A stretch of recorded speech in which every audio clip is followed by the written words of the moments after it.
Oke, para investor, kita kumpul lagi. Hari ini kita akan membedah salah satu saham yang bikin banyak orang garuk-garuk kepala, yaitu PGAS. Perusahaannya raksasa, perannya vital banget buat Indonesia, tapi kok ya harga sahamnya seolah-olah jalan di tempat.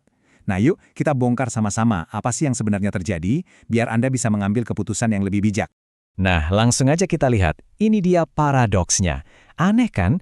Pendapatannya naik, artinya jualannya lebih laku. Tapi kok laba bersihnya malah anjlok dalam banget sampai 36,5%. Ini kalau dalam dunia investasi udah kayak lampu kuning yang kedap-kedip. Artinya ada sesuatu yang menggerogoti keuntungan mereka. Pertanyaannya apa itu? Ini dia, pertanyaan intinya yang harus kita jawab. Kenapa pasar seolah-olah menghukum PGAS? Untuk tahu jawabannya, kita perlu lihat lebih dalam. Ada tekanan-tekanan besar apa saja yang sedang mereka hadapi. Yuk kita bedah satu persatu. Ternyata ada dua beban berat utama yang lagi ngeganjel PGAS saat ini. Dan ini bukan sekedar sentimen sesaat ya, tapi ini masalah fundamental yang benar-benar menekan profit mereka.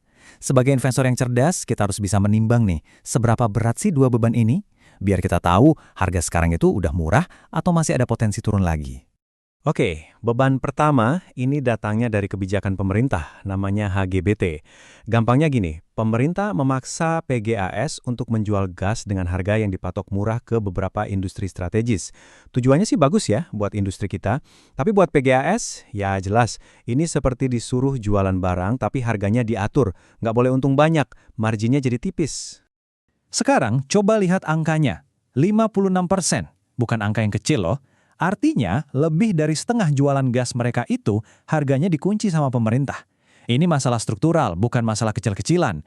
Selama kebijakan ini masih ada, ya laba mereka akan terus tertekan. Inilah alasan utama kenapa pasar jadi ragu-ragu sama PGAS.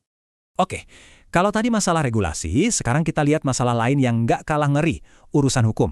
PGAS ini lagi tersandung kasus hukum yang risikonya gede banget dan bisa langsung menghantam laporan keuangan mereka. Ini nih yang bikin pasar jadi makin was-was. Dan ini dia angkanya, 130 juta dolar Amerika. Angka ini bukan sekedar pajangan ya, ini adalah potensi bom waktu yang bisa meledak di neraca keuangan PGAS. Besar sekali nilainya. Kalau kita lihat lini masa sengketanya, prosesnya sudah berjalan dan puncaknya sebentar lagi, yaitu sidang arbitrase. Nah, Anda tahu sendiri kan, pasar itu paling benci yang namanya ketidakpastian. Dan kasus ini adalah sumber ketidakpastian yang sangat besar. Biar kebayang gedenya seberapa, klaim 130 juta dolar itu setara dengan kira-kira 60% dari proyeksi laba bersih mereka di tahun 2025. Bayangin, kalau mereka kalah, lebih dari setengah keuntungan setahun bisa langsung amblas. Ini risiko yang sangat nyata, makanya banyak investor yang milih buat nonton dulu dari pinggir lapangan. Tapi, jangan pesimis dulu. Di balik semua awan gelap ini, selalu ada sisi terangnya. Sebagai investor kan kita harus lihat dua sisi koin kan. Jangan cuma lihat resikonya, tapi kita juga harus lihat apa saja peluang yang ada di PGAS. Pertama, dan ini yang paling penting, PGAS ini ibaratnya rajanya pipa gas di Indonesia. Hampir monopoli. Mereka menguasai infrastruktur yang sangat vital. Dalam istilah investasi, ini namanya economic moat atau parit ekonomi yang lebar banget. Susah disaingi oleh siapapun. Ini keunggulan mereka yang paling utama.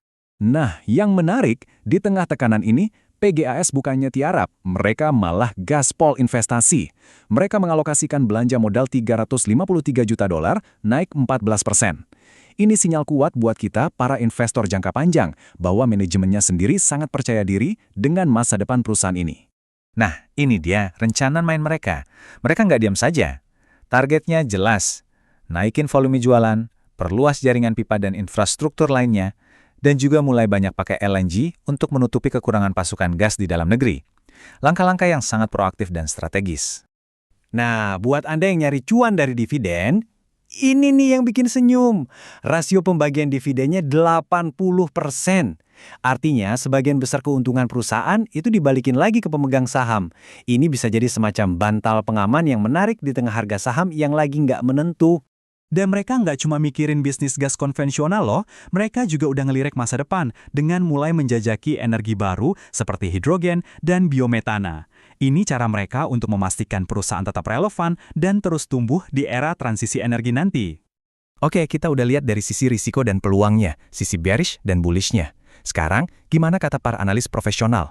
Mari kita intip contekan mereka untuk dapat gambaran sentimen pasar yang lebih luas. Coba lihat ini. Dari sekuritas lokal sampai raksasa global seperti Morgan Stanley dan JP Morgan, mayoritas merekomendasikan beli atau overweight. Dan lihat target harganya, rata-rata jauh di atas harga sekarang. Artinya, menurut mereka, harga saat ini masih diskon banget dan punya potensi naik yang signifikan. Kalau kita rangkum semua rekomendasi analis, mayoritas menyarankan untuk hold atau tahan. Ini artinya apa? Mereka melihat ada potensi, makanya nggak suruh jual. Tapi di sisi lain, mereka juga melihat ada risiko, makanya belum berani teriak beli kencang-kencang. Mereka seolah bilang, tunggu dan lihat dulu, terutama sampai kasus hukumnya jelas. Oke, sekarang kita tarik benang merahnya. Kita rangkum semua, biar gambaran besarnya makin jelas, dan Anda bisa menimbang-nimbang sendiri. Jadi, ini seperti menimbang di atas timbangan. Di satu sisi, ada awan gelap, tekanan margin dari kebijakan pemerintah, dan bom waktu kasus hukum. Di sisi lain, ada harta karun, posisi dominan di pasar yang susah digoyang, dividen yang royal, dan rencana ekspansi ke masa depan. Nah, keputusan Anda bergantung pada sisi mana yang menurut Anda bobotnya lebih berat. Pada akhirnya, seperti biasa, keputusan ada di tangan Anda masing-masing. Tugas saya di sini hanya membantu menyajikan fakta dan analisis dari berbagai sudut pandang, agar Anda bisa melihat gambaran yang lebih utuh sebelum mengambil keputusan. Pertanyaan terakhir ini untuk Anda renungkan baik-baik. Coba tanya ke diri sendiri, Anda ini tipe investor yang mana?